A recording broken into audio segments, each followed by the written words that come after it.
ते संतोष देशमुख काय बिचारे, त्यांना काय किती घाणेरड्या पद्धतीने मारावं. की राखेमधनं फिनिक्स पक्षी उभारी घेतो. आमच्या बीडमध्ये राखेतनं गुंड तयार होतात. विषय होता खंडणीचा, विरोध होता खंडणीला विरोध करणाऱ्यांचा.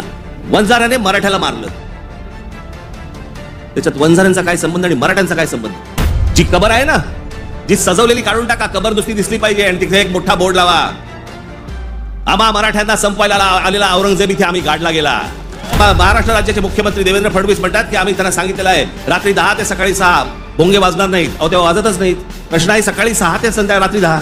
चित्रपटाने जागे होणारे हिंदू काही कामाचे नाहीत. छत्रपती संभाजी महाराजांचं बलिदान तुम्हाला आता कळलं विकी कौशल मेल्यावर, आणि आतमध्ये गेल्यावरती असं झालं म्हणे. म्हटलं नाही, खालून प्रेत गेलं असेल एखादं. जमलेल्या माझ्या सर्व तमाम हिंदू बांधवांनो, भगिनींनो आणि मातांनो,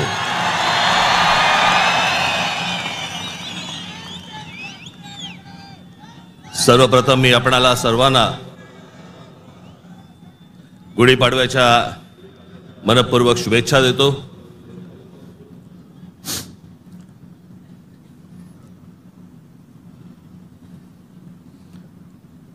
हा म्हणे हरलेला पक्ष.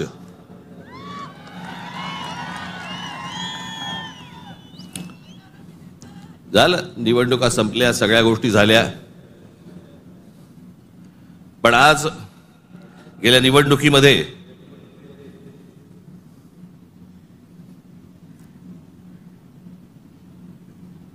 ज्यांनी मतदान करून ज्यांची मतं दिसली त्या सर्व मतदारांचे मी मनपूर्वक आभार मानतो. आणि ज्या मतदारांनी महाराष्ट्र नवनिर्माण सेनेला मतदान करून देखील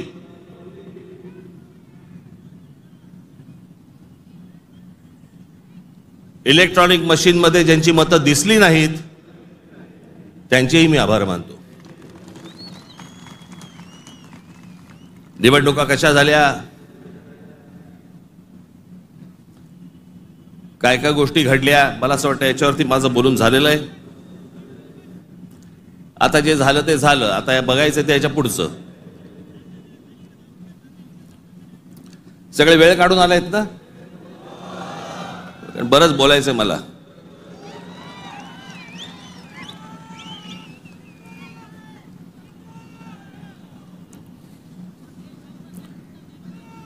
अनेक विषय,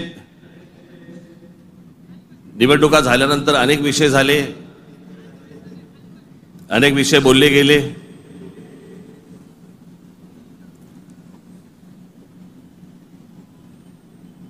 सदिच्छांचे, शुभेच्छांचे अनेक मला फोन पण आले आणि नेमके आजच आले.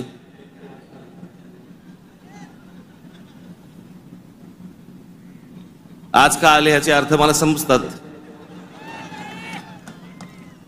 जरा जपून.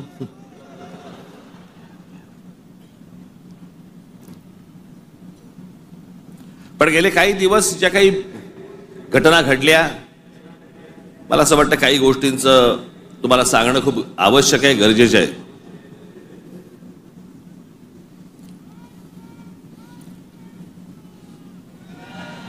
त्यातला पहिला विषय म्हणजे कुंभमेळा. मी त्याशी म्हटल्याप्रमाणे ते आमच्या बाळा नांदगावकरांनी पाणी आणलं आणि मग मी त्यांना सांगितलं पिण आणलाय मी.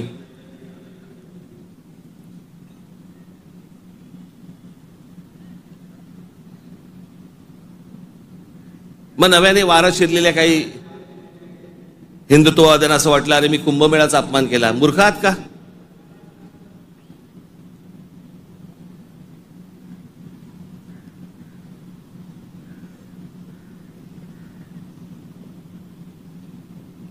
ते आमचे नयन कदम जाऊन आले तिकडे. कुठे नयन? कसं वाटलं? म्हणे आतमध्ये गेल्यावरती असं झालं म्हणे.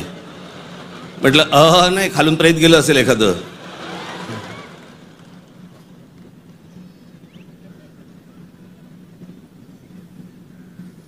आपल्या देशामधल्या नद्यांची जी अत्यंत भीषण अवस्था आहे, ज्याला आपण माता म्हणतो, नदीला देवी म्हणतो, त्या नद्यांकडे आपल्या राज्यकर्त्यांचा, आज नाही, आजचे राज्यकर्ते नाही, गेल्या अनेक वर्षांपासूनचे, मला आजही आठवते, गंगा साफ करावी असं पहिलं बोलणारी जे कोणी व्यक्ती मला आठवते, मला राजकारणातली, ती म्हणजे स्वर्गीय राजीव गांधी. राजीव गांधी ज्यावेळेला पंतप्रधान झाले त्यावेळेला त्यांनी गंगा साफ करण्याचं काम सुरू केलं. तेव्हापासून अजून गंगा साफ करतायत.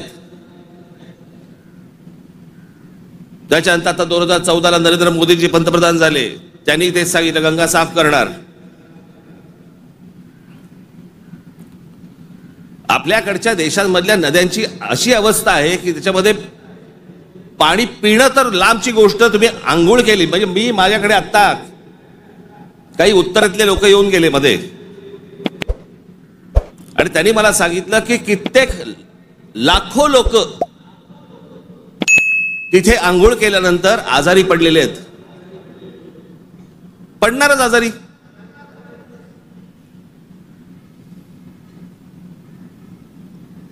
त्या गंगेवरची काय परिस्थिती आहे?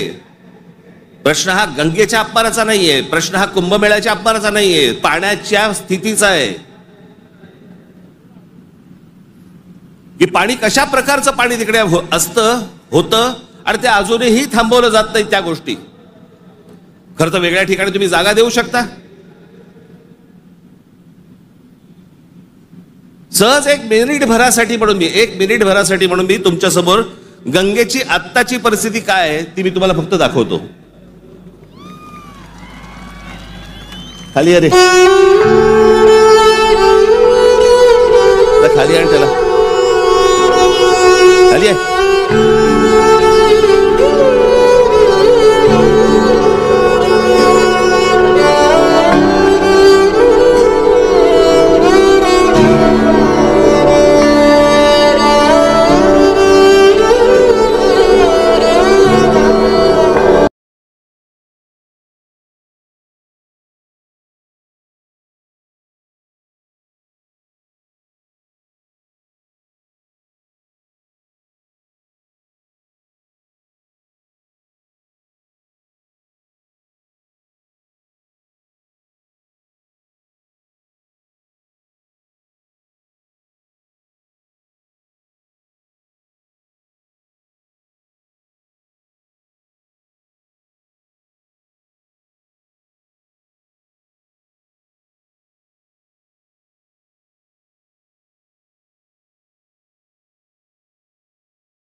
ही गंगेची परिस्थिती आहे. आतापर्यंत 33,000 कोटी रुपये खर्च झाले त्याच्यावरती. तुम्ही आता तो महंत बघितलात, ज्याला बोटीतनं तसाच्या तसाच टाकून दिला.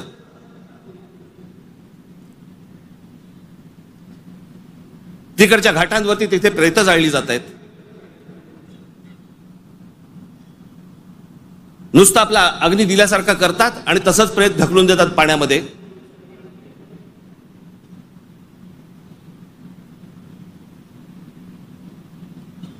हा कोणता धर्म?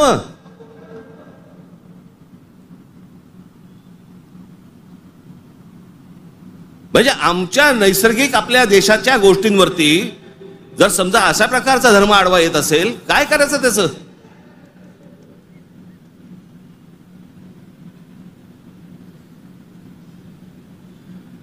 आपल्या गोष्टींमध्ये आपण सुधारणा नको का करायला?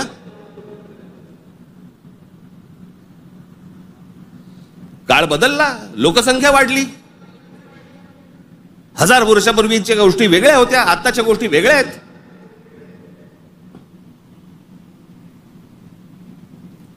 हेच सगळे विधी हटपण्यासाठी म्हणून त्याच इथे वेगळ्या एका घाटावरती एखादी जागा करता येत नाही का?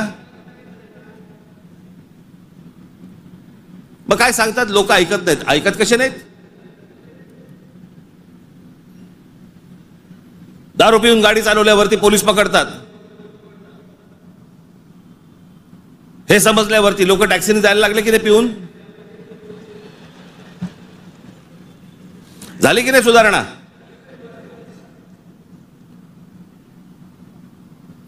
आपल्या नद्या स्वच्छ राहिल्या पाहिजेत.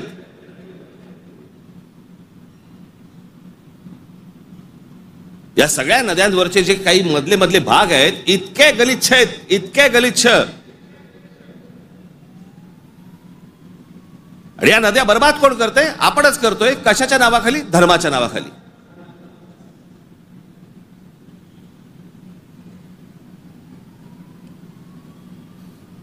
प्रत्येकाला आपापला धर्म प्यारा असतो. प्रत्येकाने आपापल्या धर्मामध्ये सुधारणा केल्या पाहिजेत.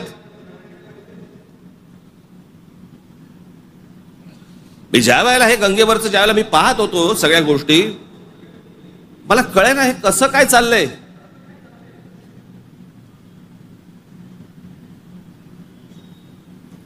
काय म्हणे 65 कोटी लोक येऊन गेले, अर्धा भारत.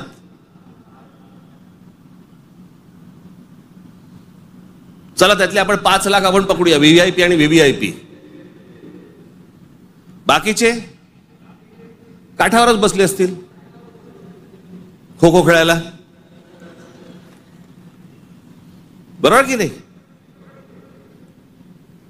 प्रत्येकाची जरी 200-200 ग्रॅम पकडली, चीनची भिंत बांधता आली असती आपल्याला.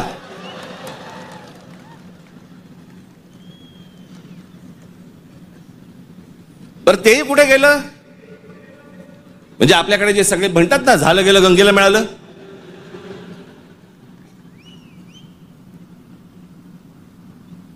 महाराष्ट्रामधली देखील आज नद्यांची परिस्थिती हेच. आमच्या कोकणामधली सावित्री नदी घ्या, सगळं केमिकलने भरली आहे. मी आता आणलंय इथे तुमच्यासाठी.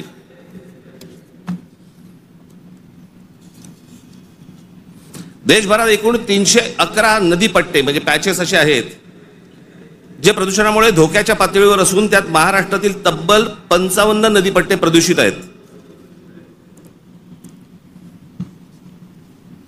याच्यामधल्या सर्वात प्रदूषित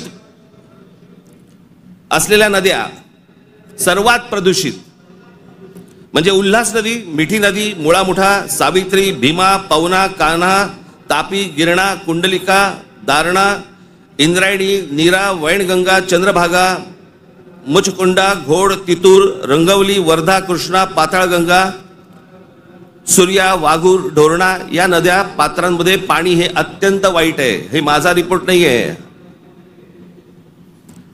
तर भातसा, पेडी, मोर, बुराई, वेल, पांझरा, सीना, काळू, वेण्णा, कोयना, पांझरा, पैनगंगा, पूर्णा, उरमोडी, कान या नद्यांच्या पात्रामध्ये पाणी वाईट आहे. त्या नद्यांच्या तुलनेत मुंबईमध्ये 5 नद्या होत्या, 5 नद्या. कदाचित अनेकांना माहिती पण नसतील. त्यातल्या 4 मेल्या. मेल्या म्हणजे मारल्या. सांडपाणी, झोपडपट्ट्या आणि या सगळ्या गोष्टींबंद त्या 4 नद्या मेल्या. आणि 5वी ही आता मरायला आली आहे, ती म्हणजे मिठी नदी. आत्ताची मिठी नदीची काल मी शूट करायला सांगितलंय. काल मी अगोदरचं पण दाखवत नाहीये, मी कालचं दाखवतोय.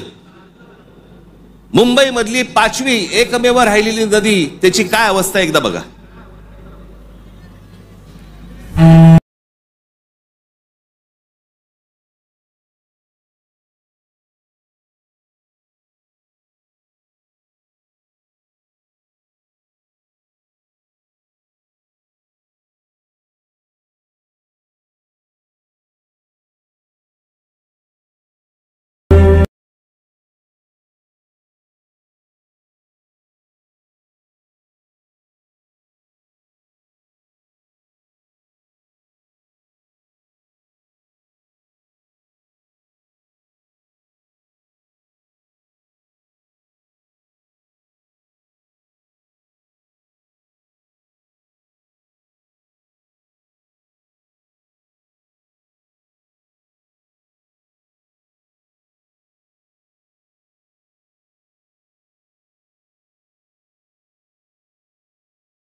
ही नदी आहे आपली.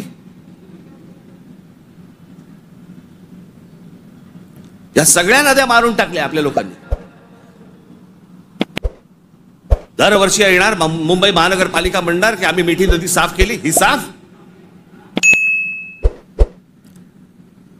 जोपर्यंत आजूबाजूची वस्ती हटत नाही तोपर्यंत या नद्या कधीही साफ होणार नाहीत. आपल्या सगळ्या नद्यांमध्ये सगळीकडे केमिकल्स भरलेली आहेत. का? आमचं पोल्युशन कंट्रोल बोर्ड काय करतं? उद्योगधंद्यांना प्रोत्साहन, कारण उद्योगपती ह्यांना प्रोत्साहन देतात.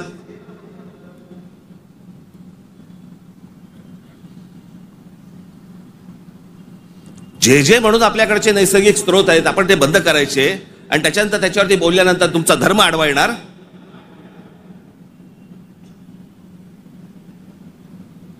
धर्माच्या गोष्टी तर मला तर कोणी सांगू पण नाहीत या लोकांनी. काही गोष्टी आपण आपल्यात सुधारल्या पाहिजेत.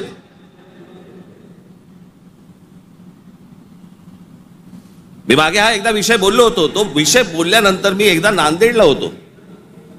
नांदेडच्या गुरुद्वारामधले जे तिकडचे जे काय म्हणतात त्यांना, आता मला त्यांना काय म्हणतात मला माहिती नाही. आपल्या भाषेत सांगायचं म्हणजे काय, तिकडचे गुरुजी असतील. आणि त्यांनी मला सांगितलं की आपने जो कहा वो बहुत ठीक कहा. काय म्हणालो तुम्ही?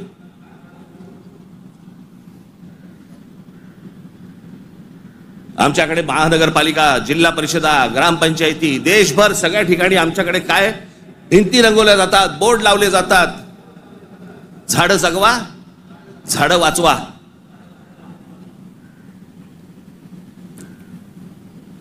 आणि आमच्याकडे देशामध्ये आपल्या हिंदूंचे अंतिम संस्कार, अंत्यविधी हे लाकडावरती होतात.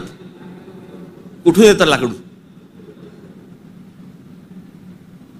लाकूड येणार कुठून?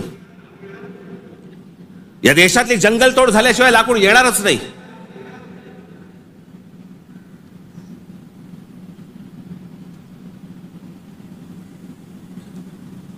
आणि ह्याला पर्याय म्हणून काय त्या इलेक्ट्रिक विद्युत दाहिनी आल्यात ना.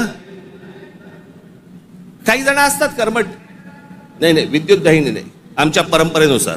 का? विद्युत दाहिनी केल्यावरती काय कल्याणला उतरवतात?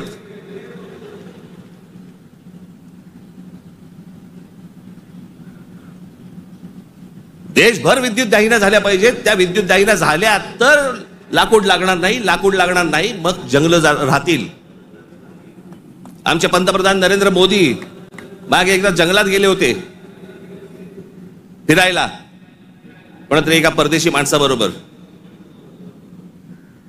म्हणजे आमच्या पंतप्रधानांना जंगलांची आवड आहे.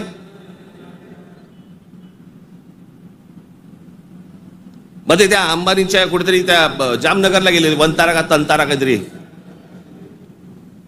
म्हणजे त्याला प्राण्यांची आवड आहे. मग प्राण्यांची आवड असेल तर जंगल जगवली पाहिजे. जंगल हे आपलं मुंबईचं नॅशनल पार्क आहे ना, हे नॅशनल पार्क संजय गांधी राष्ट्रीय उद्यान पवईपासून सुरू होतं, घोडबंदर पर्यंत तिकडे थांबतं. एवढं मोठं राष्ट्रीय एक काय नॅशनल पार्क एखाद्या शहराच्या मध्यात जगाच्या पाठीवर कुठेही नाही.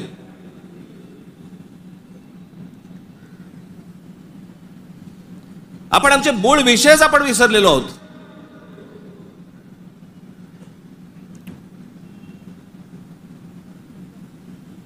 आमच्याकडे फक्त जंगलतोड सुरू आहे. म्हणजे आता मी तुम्हाला फक्त भारताचा जन्म मृत्यूचा आकडा फक्त सांगतो. जन्म मृत्यूचा आकडा म्हणजे लाकडं किती लागत असतील विचार करा, म्हणजे जंगलं किती तोडली जात असतील याचा विचार करा. भारताचा मध्ये जन्म आणि मृत्यूचा दर दररोज 81,746 मुलं जन्म घेतात आणि दररोज 29,679 मृत्यू होतात रोज. दररोज साधारणपणे 50,000 लोकसंख्या वाढत आहे. महिन्याला 24,52,380 लोक जन्म घेतात आणि महिन्याला 8,90,370 लोक मृत्युमुखी पडतात. वर्षाला 2,94,28,560 जण जन्म घेतात आणि वर्षाला 1,06,84,440 जण मृत्युमुखी पडतात.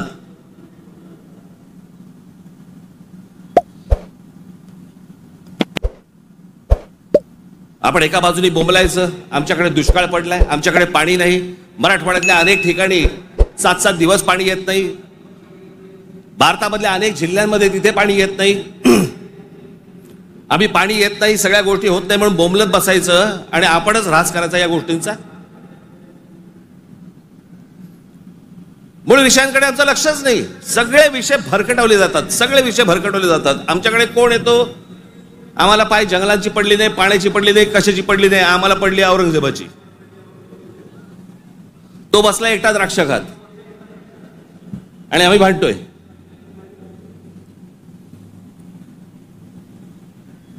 औरंगजेबाची कबर राहिली पाहिजे का उडवली पाहिजे? आत्ता कुठून आठवलं? चित्रपटाने जागे होणारे हिंदू काही कामाचे नाहीत.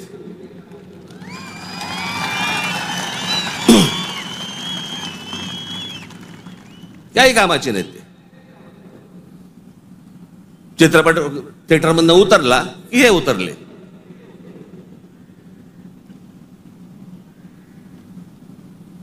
छत्रपती संभाजी महाराजांचं बलिदान तुम्हाला आत्ता कळलं विकी कौशल मेल्यावर?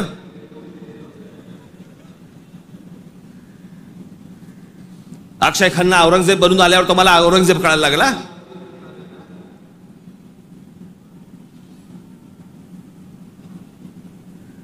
व्हॉट्सअप वरती इतिहास नाही वाचतायत. इतिहास वाचायचा असेल तर त्याच्यामध्ये पुस्तकामध्ये डोकं घालायला लागेल तुम्हाला.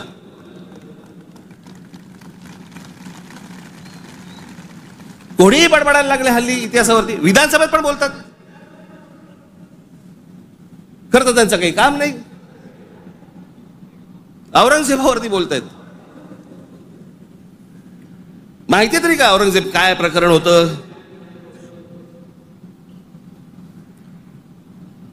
हे बाहेरून आलेले सगळे लोक, औरंगजेबाचा जन्म गुजरात मधला, दाहोद नावाच्या गावामधला औरंगजेबाचा जन्म. आणि मग काय सोपं आहे इतिहासामधनं तुम्हाला जातीपातीमध्ये भिडवून द्यायला. यांना ब्राह्मणांनी साथ दिली, यांना मराठ्यांनी साथ दिली, मग तिकडे मराठी नव्हतेच, मग हे सगळं चोरून ब्राह्मणांनी केलं. हे सगळं बोलणाऱ्यांचा इतिहासाशी काही संबंध नाहीये. त्यांना फक्त राजकीय त्यांचं जे काही पोळी भाजून घ्यायची आहे तेवढंच फक्त काम आहे त्यांचं. त्यांना ना संभाजी महाराजांशी काही कर्तव्य आहे, ना औरंगजेबाशी काही कर्तव्य, ना कोणाशी काही कर्तव्य आहे. तुमची माती फक्त भडकवायची.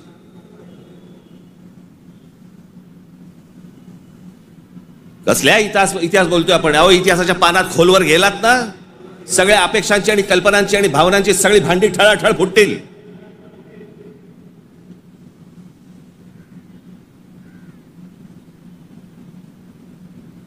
या हिंद प्रांतामध्ये एक अत्यंत कडवट, एक प्रभावी असं एक स्वप्न ज्या व्यक्तीला पडलं त्या आमच्या जिजाऊ साहेब.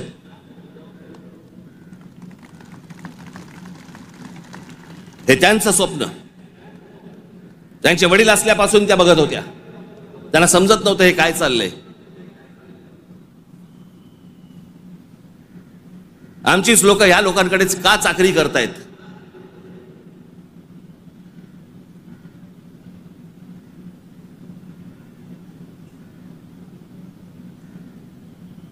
आणि छत्रपती शिवाजी महाराज म्हणजे या हिंद प्रांतावरती केलेला एक संस्कार आहे. तो एक चमत्कार आहे. ती एक विलक्षण घटना आहे.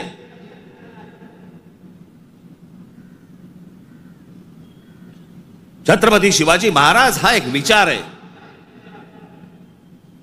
तो विचार जन्माला यायच्या अगोदर या देशाची, या देश कुठचा होता? देश नव्हताच तो. या हिंद प्रांताची काय अवस्था होती, काय परिस्थिती होती?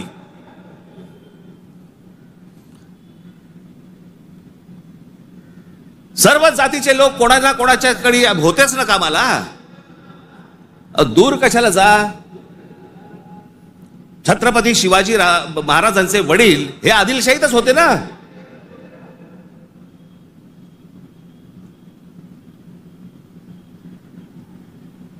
त्याच्यानंतर ते निजामशाहीत गेले ना,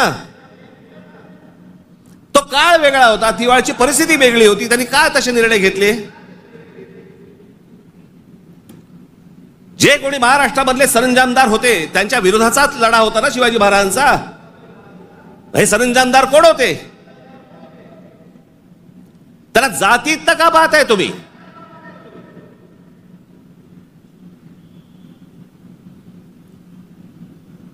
अफजल खानाचा वकील हा कोणी कुलकर्णी नावाचा होता, ब्राह्मण होता. अफजल खानाची बोलणी करायला गेलेला छत्रपती शिवाजी महाराजांचा वकील देखील ब्राह्मणच होता.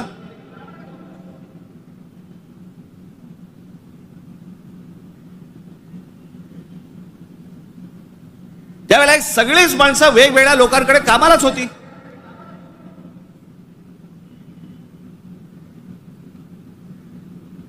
इतिहासातली प्रत्येक गोष्ट काही कागदावरती लिहिलेली नाहीये. त्यावेळेला त्या परिस्थितीत काय निर्णय घेतले असतील आपल्याला काय माहिती. 300-400 वर्षापूर्वीचा इतिहास, त्याच्यावरती आम्ही आज भांडतोय जातीत.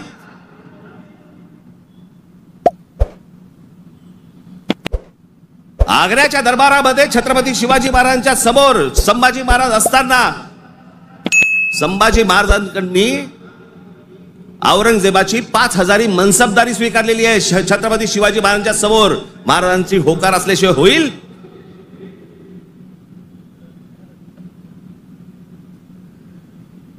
पण आता दरबारात अडकलोय, स्वीकारण्याशिवाय पर्याय नाही. आता स्वीकारू, नंतरचं नंतर बघू. राजकारण असतं ते. परिस्थिती काय, त्या परिस्थितीमध्ये कोणते निर्णय घ्यावे लागतात, काय परिस्थिती असते आपण पाहणार आहोत का नाही? कशा अंगाने इतिहास पाहायचा असतो हे आपण कधी बघणार आहोत की नाही?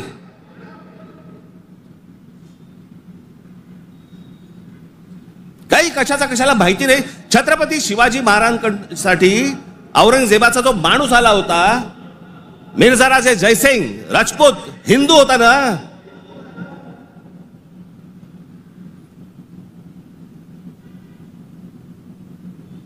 ज्या सिंहगडावरती आमच्या तानाजी मालुसरेंचा आज तिथे मृत्यू झाला, ते कोणाबरोबर लढाई झाला? उदयबान राठोड बरोबर ना. राजपूत होता ना, हिंदू होता ना. काय घेऊन बसलोय आपण?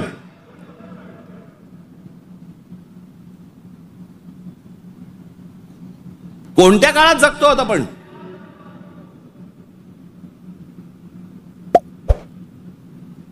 छत्रपती शिवाजी महाराजांच्या जन्माच्या अगोदरचा काळ वेगळा होता, नंतरचा काळ वेगळा आहे.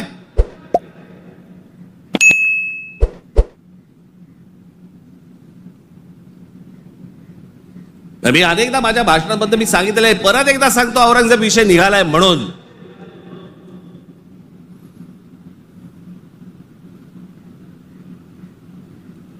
औरंगजेब बादशाह त्याचं राज्य कुठपासून कुठपर्यंत होतं? अफगाणिस्तान पासून दक्षिणेपर्यंत आणि इथे बंगालपर्यंत.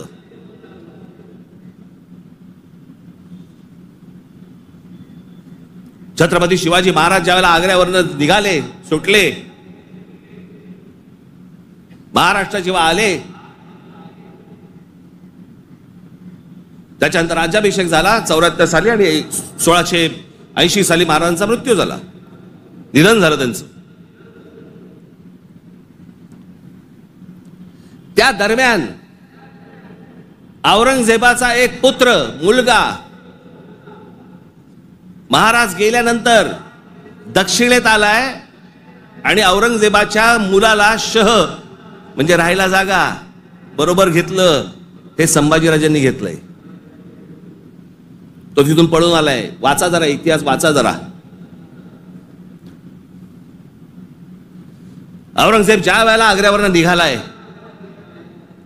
महाराज गेले 1680 साली आणि औरंगजेब महाराष्ट्रामध्ये पोहोचलाय 1681 साली. 1681 ते 1707, 27 वर्ष तो महाराष्ट्रात लढत होता.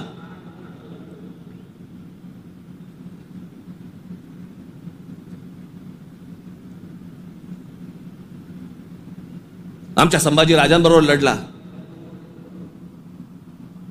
त्यांना क्रूर पद्धतीने मारलं. राजाराम महाराज लढले, संताजी धनाजी लढले आणि आमच्या तारा राणी साहेब लढल्या. या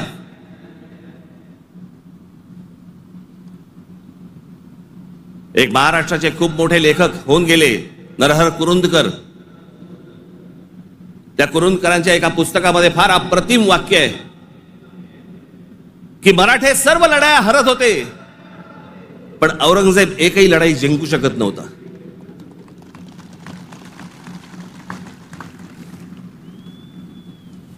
याचं कारण छत्रपती शिवाजी महाराजांचं निधन झाल्यावरती खरं तर औरंगजेबाने परत जायला पाहिजे होता आग्र्याला. नाही, तो इथे का थांबला? एवढा मोठ्या बलाढ्य प्रदेशाचा राजा, शहनशाह, एका 2.5, 3, 3.5, 4 जिल्ह्याच्या एका राजासाठी इथे ठाण मांडून का बसला?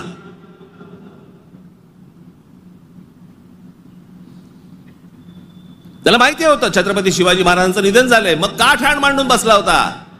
शिवाजी महाराज तर गेले होते, त्याला शिवाजी नावाचा विचार मारायचा होता, जो त्याला जमला नाही. सगळे प्रयत्न केले, सर्व प्रयत्न केले आणि इथे शेवटी मेला. जगाच्या इतिहासामध्ये औरंगजेब वाचला जातो,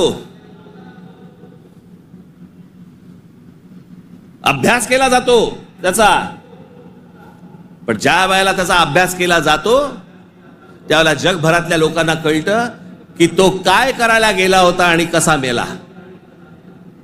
तिथे छत्रपती शिवाजी महाराजांचं नाव येतं जगभरामध्ये. जी कबर आहे ना, जी सजवलेली काढून टाका, कबर नुसती दिसली पाहिजे आणि तिथे एक मोठा बोर्ड लावा, आम्हा मराठ्यांना संपवायला आलेला औरंगजेब इथे आम्ही गाडला गेला.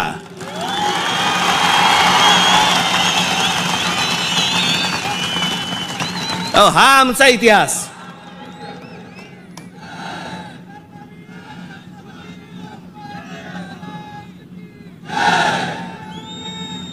अफजल खान ज्या वेळेला इथे आला, इतिहास कशासाठी वाचायचा? इतिहासातनं बोध घेण्यासाठी वाचायचा.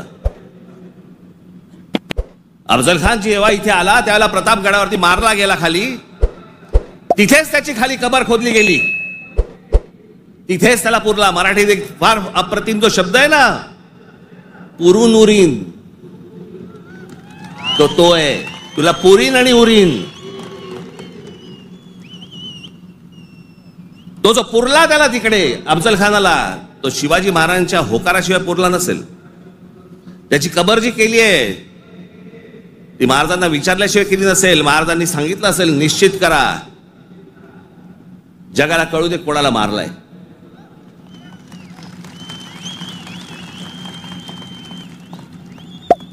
आपण ज्या मराठ्यांनी महाराष्ट्राने ज्यांना ज्यांना गाडले त्यांची प्रतीक नेस्तनाबूत करून चालणार नाही, ती जगाला दाखवली पाहिजेत आम्ही यांना गाडलंय.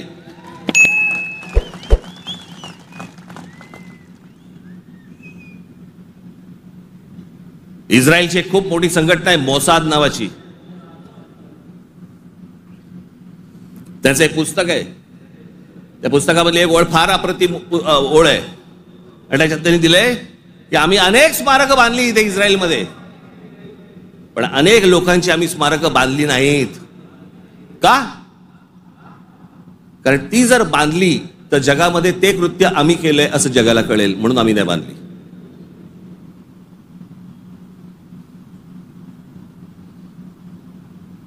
असा विचार ते करतात आणि आम्ही कोणाला गाडले हे आम्ही जगाला दाखवायचं नाही. खरं तर शाळेतल्या लहान लहान मुलांच्या तिकडे ट्रिप घेऊन गेल्या पाहिजेत, बसेस भरून घेऊन गेल्या पाहिजेत आणि लहान मुलांना सांगितलं पाहिजे, बाळांनो महाराजांनी याला गाडला, हा आपल्यावर आला होता, हा आपल्या धर्मावर उलटला होता, हा आमची मंदिरं पाडत होता, हा आमच्या बहिणींची आबरू लुटत होता, याला आम्ही गाडला. नाही तर पुढच्या पिढ्यांना आम्ही काय इतिहास सांगणार आहोत?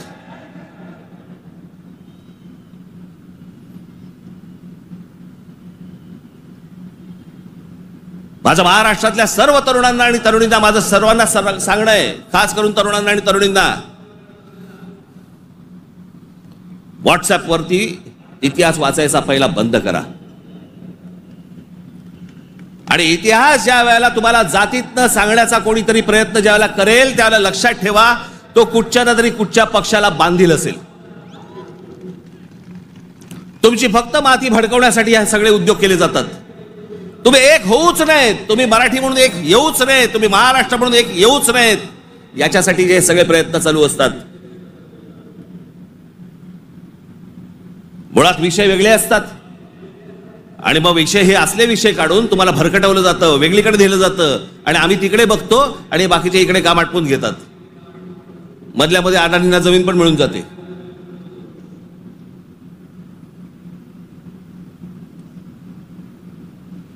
मुंबईचा विमानतळ दिला अदानीला, मग अजून कुठचा नवी मुंबईचा दिला अदानीला, मग आता पालघरचा दिला अदानीला, मग तिकडचा बंद दिला अदानीला.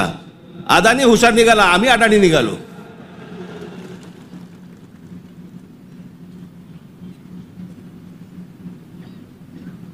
कित्येक गोष्टी आहेत ज्या विधानसभेमध्ये बोलल्या जाऊ नयेत. लाडकी बहीणचं काय झालं,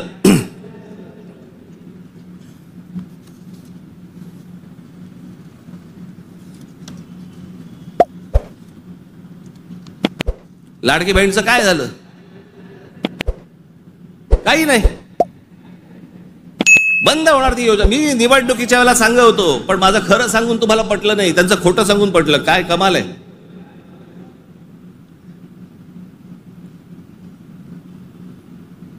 ज्या महत्वाचे जे विषय आहेत, या सगळ्या महत्वाच्या विषयांकडे आपण दुर्लक्ष करायचं आणि दुर्लक्ष करून आम्ही कुठे भरकटायचं, कुठे चालले आमचा. विधानसभेमध्ये चर्चा कशावरती, औरंगजेबावर.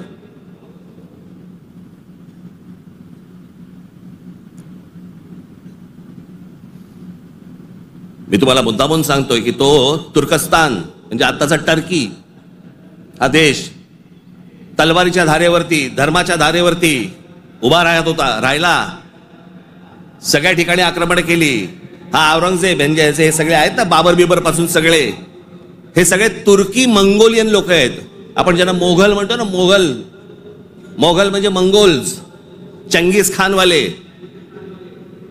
हा तुर्की मंगोल आहे. सगळं धर्म, सगळं मुस्लिम धर्म तलवारीच्या धारेवरती सगळा देशभर जगभर पसरवण्याचा प्रयत्न केला. नंतर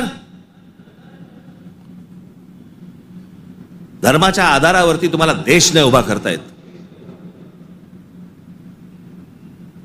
हे अनेक देशांना समजलं. त्यातला पहिला टर्की म्हणजे तुर्कस्तान. तिकडे 1922 साली त्यांच्या पंतप्रधान काय प्रेसिडेंट जो काय असतो तो, त्याच्यावरती केमाल पाशा नावाचा माणूस आला आणि केमाल पाशाने सगळं अख्खं तुर्कस्तानचं चित्र अख्खं पालटवून टाकलं. 1938 साली मला असं वाटतं ते गेले. त्याच्यानंतर जी लोक आली तिथे इस्लाम आता म्हणण्यापुरता आहे तिथे, पण तो आता भाग दक्षिण युरोप म्हणतात त्याला, दक्षिण युरोप. तिकडची परिस्थिती, तिकडची अवस्था जर समजा तुम्ही बघितलीत, म्हणजे त्या सगळ्या ठिकाणी मशिदी आहेत, सगळ्या गोष्टी आहेत, पण तुम्हाला रस्त्यावरती धर्म दिसत नाही. कारण त्याच्या लक्षात आलं की धर्मामुळे देशाची प्रगती होणार नाही. त्याने काय काय प्रकार केले. केमाल पाशाने राज्यघटनेत तुर्कीला धर्मनिरपेक्ष राष्ट्र म्हणून घोषित केलं.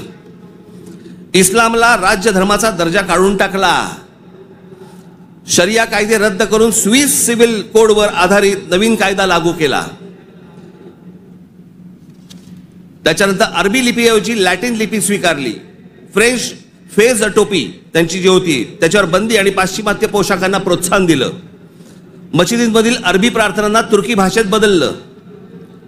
आता सध्याचे टर्कीचे सध्याचे अध्यक्ष एर्दोगन यांनी मवाळ इस्लाम स्वीकारला वगैरे सोडा, टर्कीला दरवर्षी टुरिझम म्हणून किती लोक भेट देतात, 5 कोटी लोक भेट देतात. वर्षाला साधारणपणे $400 बिलियन त्यांचं उत्पन्न होतं, निर्माण होतं. हे देश सगळे त्याच्यातनं बाहेर पडतायत आणि आम्ही धर्मांधतेकडे जातोय. धर्म प्रत्येकाने जोपासला पाहिजे उंबरठ्याच्या आत. आणि त्यांनी जर समजा बाकीच्यांनी जर समजा धर्म रस्त्यावरती आणला तर मग काय आम्ही बुलडोजर फिरू?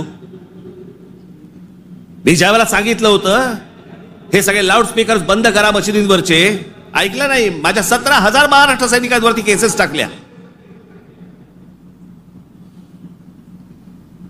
आणि आता परवा दिवशी आमच्या महाराष्ट्र राज्याचे मुख्यमंत्री देवेंद्र फडणवीस म्हणतात की आम्ही त्यांना सांगितलेलं आहे रात्री 10 ते सकाळी 6 भोंगे वाजणार नाहीत. अहो तेव्हा वाजतच नाहीत. प्रश्न आहे सकाळी 6 ते संध्याकाळी रात्री 10. या लाऊडस्पीकरचा, सततच्या लाऊडस्पीकरचा लोकांना त्रास होतो. तुमचे काही सण बिण असतील तर आपण समजू शकतो,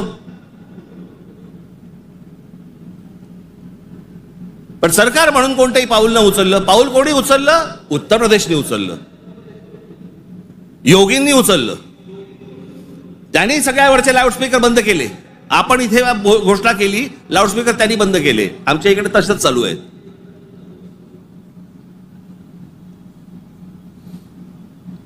हे इकडे माहीमला इथे समुद्रावरती जे काय त्यांनी काय काय करतात ते मजार बोलल्यावरती रात्रीच्या रात्री काढून टाकली गेली. आतमध्ये काय? आतमध्ये पोकळ काहीच नव्हतं.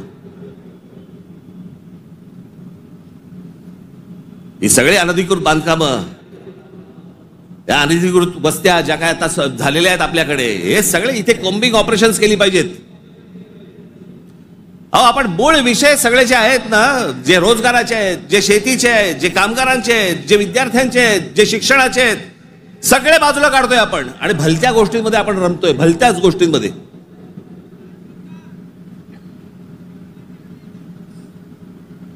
आज त्या बीडला जे झालं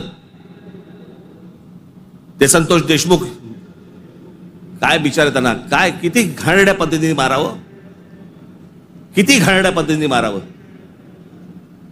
बरं तुमच्या अंगामध्ये नसामध्ये जर एवढी क्रूरता भरलेली असेल ना, मी दाखवीन जागा, तिथे जा.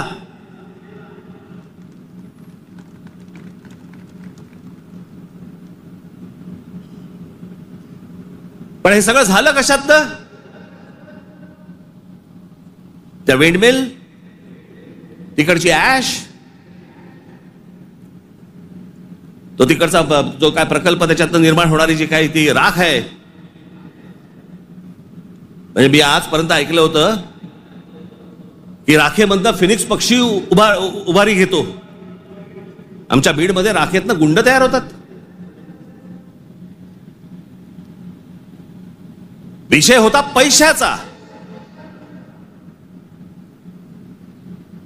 ती जी काय वाल्मिक कराड आणि जी काय नावं येत आहेत त्यांची, हे सगळ्या खंडण्या, या संतोष देशमुखने त्याला विरोध केला. उद्या तिथे संतोष देशमुख नसता, दुसरा कोणी असता तरी त्यांनी हेच केलं असतं. विषय होता पैशांचा, विषय होता खंडणीचा, विरोध होता खंडणीला विरोध करणाऱ्यांचा. आम्ही लेबल काय लावली? वंजाऱ्याने मराठ्याला मारलं. त्याच्यात वंजाऱ्यांचा काय संबंध आणि मराठ्यांचा काय संबंध? कशात गुंतून पडतोय आपण? पण तुम्हाला गुंतवलं जातंय. हे राजकीय पक्ष तुम्हाला गुंतवतायत त्याच्यामध्ये, त्याच्यातच गुंतून राहा. आमच्या मुलांच्या शिक्षणाचा विचार करू नका, विषय आणू नका. आमच्याकडे रोज शेतकरी आत्महत्या करतायत. आता दिवसाला 7 आत्महत्या होतात दिवसाला शेतकऱ्यांच्या. पाहू नका. आमच्याकडे रोजगार निर्माण होत नाहीये, लक्ष देऊ नका त्याच्याकडे. असंख्य मुलं आणि मुली मराठवाडा सोडून पुण्याकडे येत आहेत. दुर्लक्ष करा त्या गोष्टींकडे. आम्ही कशात अडकवलंय त्यांना? सगळ्यांना जातीपातीमध्ये अडकवलेलं आहे. कोणी जातीचं भलं केलेलं नाहीये आणि कोणी जातीच्या माणसाचं भलं केलेलं नाहीये. या महाराष्ट्रामध्ये संयुक्त महाराष्ट्र झाल्यानंतर गेली इतकी वर्ष या महाराष्ट्राच्या सत्तेमध्ये जास्तीत जास्त आमदार आणि जास्तीत जास्त मंत्री आणि जास्तीत जास्त मुख्यमंत्री मराठा समाजाचे होते. मग मराठा समाजाला आरक्षण का मागावं लागतंय? काय केलं या आमदारांनी आणि काय केलं या मंत्र्यांनी आणि काय केलं मुख्यमंत्र्यांनी? जर माझ्या मराठा समाजाला जर समजा आरक्षण मागायला लागत असेल, मग एवढे आमदार आजपर्यंत का निवडून दिले? एवढे खासदार आजपर्यंत का निवडून दिले? एवढे मुख्यमंत्री का झाले? एवढे मंत्री का झाले? मग ह्या लोकांनी काय केलं? जात जातीला कधीच सांभाळत नाही. हे फक्त निवडणुकांमध्ये फक्त तुमची मतं घेण्यासाठी म्हणून फक्त जातीचा वापर करतात. याच्यानंतर काही होणार नाही. निवडणुकीच्या तोंडावरती तुम्हाला सांगितलं होतं शेतकऱ्यांना कर्जमाफी करू म्हणून सांगितलं होतं ना. काल अजित पवार बोललेत 30 तारखेच्या आत पैसे भरून टाका, कर्जमाफी वगैरे काही होणार नाही. म्हणजे निवडणुकीच्या तोंडावरती तुम्ही वाटेल त्या गोष्टी बोलणार आणि निवडणूक संपल्यानंतर लोकांनी भाबडेपणाने मतदान केल्यानंतर तुम्ही आता ऐन मोक्यावरती बोलणार की पैसे भरून टाका म्हणून. अरे वा. महाराष्ट्रातल्या जनतेला मला हे विचारायचंय की इतक्या भाबडेपणाने तुम्ही मतदान करता तरी कसे. ही लाडकी बहीण योजना, या लाडक्या बहीण योजनेची आता काहीतरी 2100 कोटी काहीतरी करणार म्हणे. 2100 कोटी केलं तर साधारणपणे वर्षाला महाराष्ट्र सरकारवरती 63,000 कोटीचं कर्ज होईल.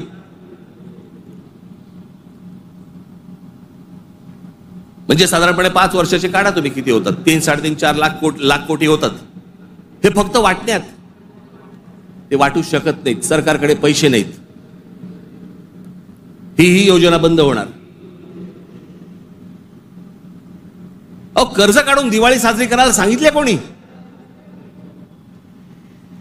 जे मूळ प्रश्न आहे, जे रोजगाराचे प्रश्न आहेत, माझ्या महाराष्ट्रामध्ये माझ्या मराठी मुला मुलींना नोकऱ्यांचे प्रश्न आहेत, ते सोडवा. आस्थापना येत आहेत आणि तुम्ही बाहेरच्या लोकांना भरताय कंत्राटी कामगार म्हणून.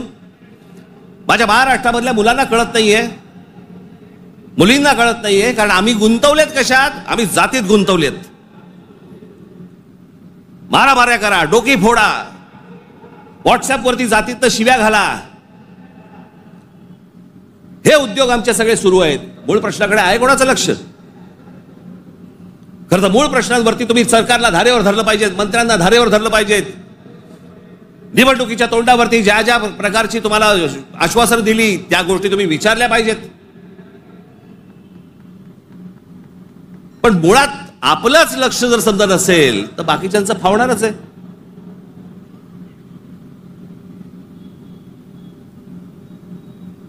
तुम्ही सगळे या जातीपातीचे सगळे भेद गाडून तुम्ही एक मराठी म्हणून उभे राहायला पाहिजेत. बाकीच्या राज्यांमध्ये बघा, तामिळनाडू बघा, तामिळनाडूमध्ये हिंदी आणतायत, नाही म्हणून त्यांनी सांगितलं येऊ देणार नाही. केरळामध्ये येऊ देणार नाही. आम्हीच लोटांगण घालतोय. आम्हालाच समजत नाही आम्ही काय करायचंय. मी इतका भांबावलेला मराठी माणूस आजपर्यंत कधी बघितलं नाहीये. मी इतका राजकारणाचा झालेला चिखल देखील मी आजपर्यंत पाहिलेला नाहीये. कोणत्याच गोष्टींचं आम्हाला गांभीर्य उरलेलं नाहीये. सगळे जण त्या इंस्टाग्रामवरती चालू आहेत. कारण बार डान्स बार बंद झाले. तिकडे जे हे चालायचं ते सगळं मोबाईलवरती आलं. कशात गुंतून पडलेला आहात एकदा जर विचार करा. हे ज्या गोष्टी बोलतात, ज्या गोष्टी सांगतात, खरं तर माझं मत आहे, मी आता झाला, निवडणुका संपल्या, शिमगा झालेला आहे, होळी संपलेली आहे.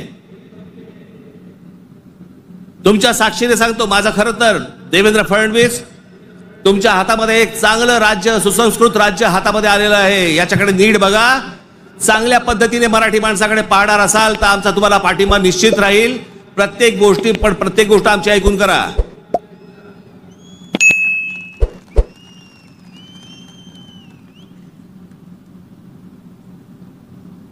महाराष्ट्र आसुसलेला आहे. आता उन्हाळा आहे, आता पाण्याचे प्रश्न सुरू होतील. शेतकऱ्यांच्या आत्महत्यांचे आहेतच आहेत, कर्जांचे आहेत. कोणी कंपन्या येतात, त्या कुठची कंपनी आली ती लुटून गेले ते तोरस का काहीतरी. इतके भाबड्यात. आता पैसे दिले की महिन्याभरात दुप्पट होतील. कोण देतं असं करून. का गुंतवता अशा ठिकाणी पैसे तुम्ही.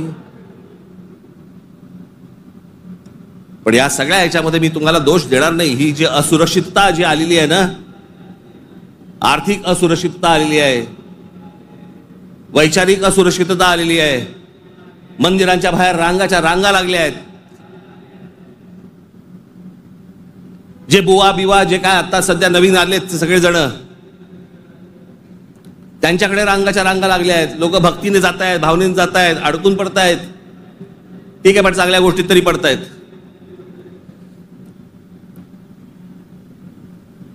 आज चहूबाजूनी महाराष्ट्राला सर्व बाजूनी विळखा पडतोय. मराठी माणसाला विळखा पडतोय. हा विळखा तुम्ही ओळखला पाहिजेत. मराठी भाषेला विळखा पडतोय. आमच्या महाराष्ट्रामध्ये, मुंबईमध्ये आम्हाला सांगता, इकडच्या आस्थापनांमध्ये आम्ही मराठी बोलना नहीं आता तो क्या हुआ, कानफट इथंच बसणार.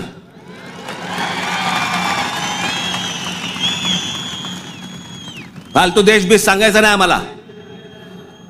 प्रत्येक राज्याची एक राजभाषा आहे. त्या राजभाषेचा सन्मान हा प्रत्येक राज्यामध्ये राखला गेला पाहिजे. महाराष्ट्रामध्ये, मुंबईमध्ये मराठीचा मान हा राखला गेलाच पाहिजे प्रत्येक आस्थापनेत. या महाराष्ट्रामधल्या उद्यापासून तयारीला लागा. महाराष्ट्रातल्या प्रत्येक बँकेत मराठी वापरली जाते की नाही पहिले चेक करा. प्रत्येक बँकेत, प्रत्येक आस्थापनेत तुम्ही मराठी म्हणून सगळेजण कडवटपणे उभे राहायला पाहिजेत.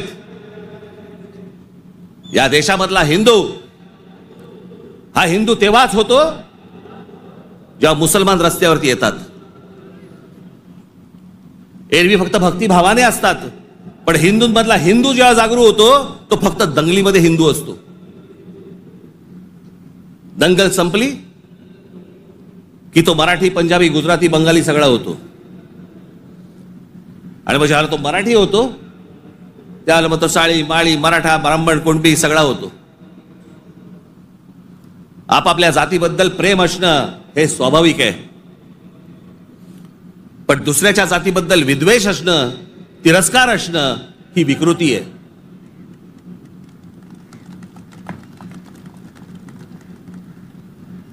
आज सगळे राजकीय पक्ष बाकीचे आज केंद्रातले असतील, पूर्वीपासून चालू आहे, काँग्रेस असल्यापासून सुरू आहे.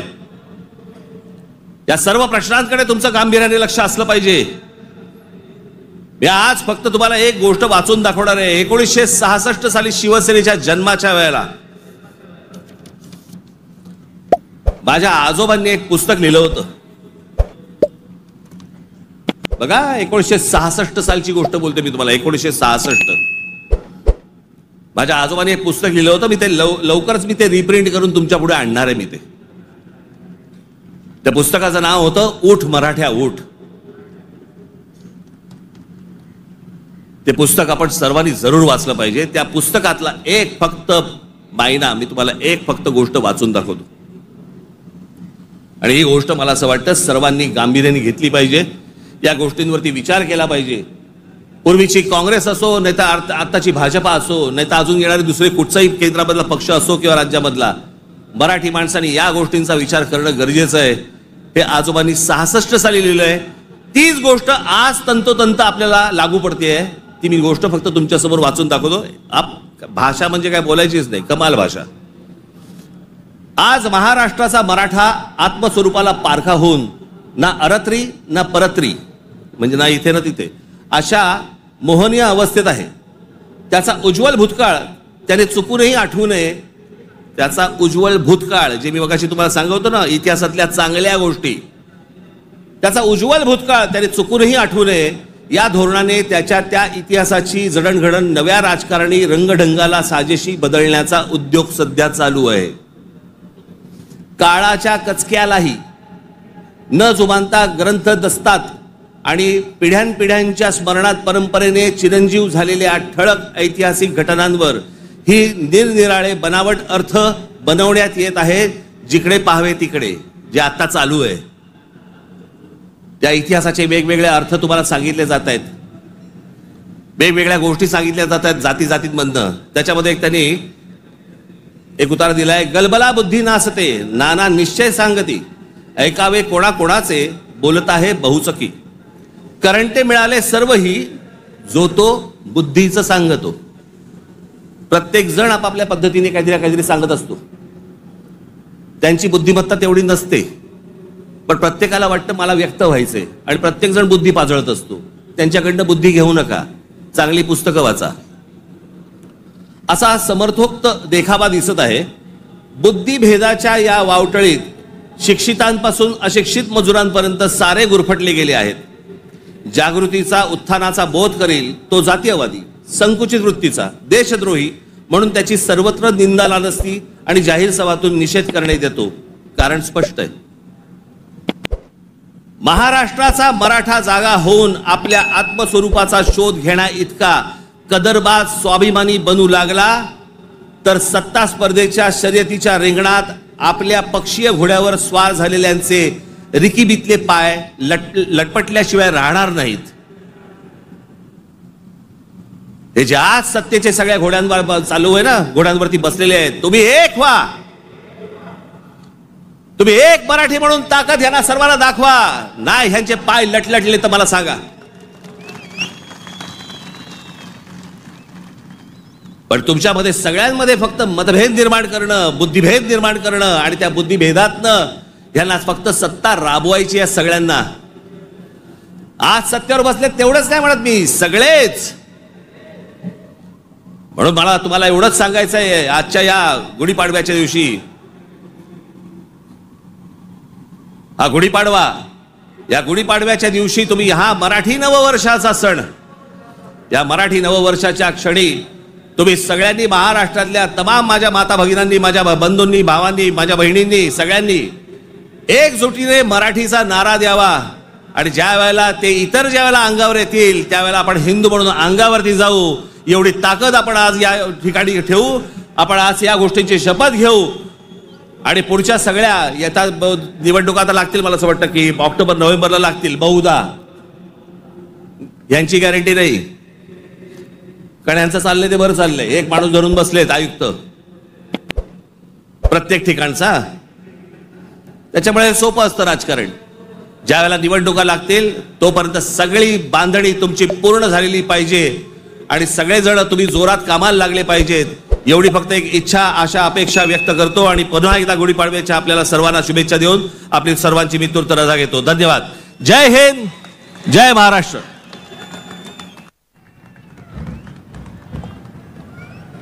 मराठी माणसाला विळखा पडत आहे. मुंबईत आम्हाला सांगता की मराठी बोलणार नाही, मराठी बोलणार नाही तर कानपटीतच बसणार.